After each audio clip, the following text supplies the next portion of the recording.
Good morning મિત્રો. સવાર પડી ગઈ છે અને અમે નીકળી પડ્યા છીએ અમદાવાદ તરફ. તો આજે થોડું કામ છે એવી પતાવીને આજે કંઈક જઈશું પાછું, જોઈએ શું થાય છે. તો મળીએ અમદાવાદમાં મિત્રો. આજે આ બાજુ અલ્ફાવનમાં આવ્યા છીએ વસ્ત્રાપુર ફરવા માટે. તો બસ જઈ જઈએ છીએ ઉપર અને બતાવું તમને આજે અલ્ફાવન છે. મળીએ.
તો મિત્રો આખો મોલ ફરી લીધો છે ને હવે જઈએ છીએ બહાર.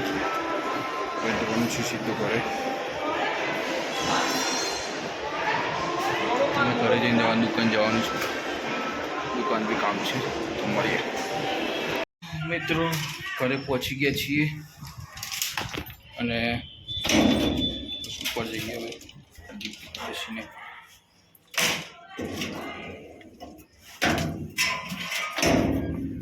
તો અલ્ફાવન એક્સપ્લોર કર્યો. હવે ઘરે આવ્યા છીએ. ઘરે થોડો ચા નાસ્તો કરીને જઈએ છીએ દુકાન બી થોડું કામ શીખીએ છીએ આપણે. તો આજ તમને તમારી દુકાન બતાવું કેવી છે અમારી દુકાન. તો મિત્રો અહીં એક સ્કૂલનું ઓપનિંગ થયું છે નાના બાળકો માટે કડીમાં. તો જે કોઈ છોકરાએ નાના બાળકોને સ્કૂલમાં મોકલા હોય એ મોકલી શકે છે.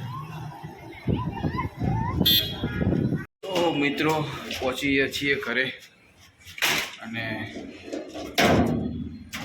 સરસ મજાની મેચ ચાલુ છે ઇન્ડિયા અને અફઘાનિસ્તાન. તો એ જોવાનો પ્રોગ્રામ છે અને બાકી જોઈએ ઉપર જઈને જમવામાં શું બન્યું છે. કંઈક સ્પેશિયલ છે આજે. તો જોઈએ અને તમને બી બતાવું કે શું છે આજે. મને આઈડિયાથી કંઈક સરપ્રાઈઝ છે. તો જોઈએ ચલો મિત્રો.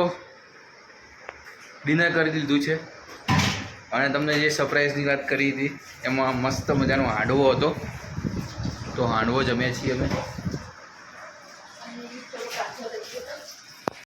મિત્રો. પપ્પા જોઈ રહ્યા છે મારો વિડીયો. તો ફાઇનલી શોપ મળી ગઈ છે. હું જઉં છું મિસ્ટર ડાયમાં.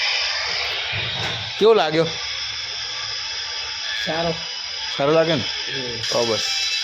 તો મિત્રો વોકિંગ ને ટોકિંગ કરીને આવી ગયા છીએ અને હવે મેચ જોઈએ ઘડીક વાર પછી જઈએ સુવા. બાકી કહો તમે શું ચાલે છે તમારા? કોમેન્ટમાં લખો. બાકી આજે 2-3 જણાએ મને કોમેન્ટ કરી કે તમારો વિડીયો બહુ થોડો નાનો હોય છે તો એને થોડો મોટો બનાવો, મતલબ in the size of minute. જે અમુક 3 મિનિટના 4 મિનિટના બને એના બદલે 6-7 મિનિટના બનાવો. તો હવે કાલથી એવું ટ્રાય કરીશું કે વિડીયો ધીમે ધીમે થોડો મોટો થતો જાય. તો એ રીતનો કંઈક પ્રોગ્રામ છે કાલે. ઠીક છે. તો મિત્રો આજના વિડીયોને અહીંયા વિરામ આપીએ છીએ અને મળીએ કાલ કંઈક નવા વિડીયોમાં. કંઈક નવો કોન્ટેક્ટમાં. ઠીક છે, ગુડ નાઇટ.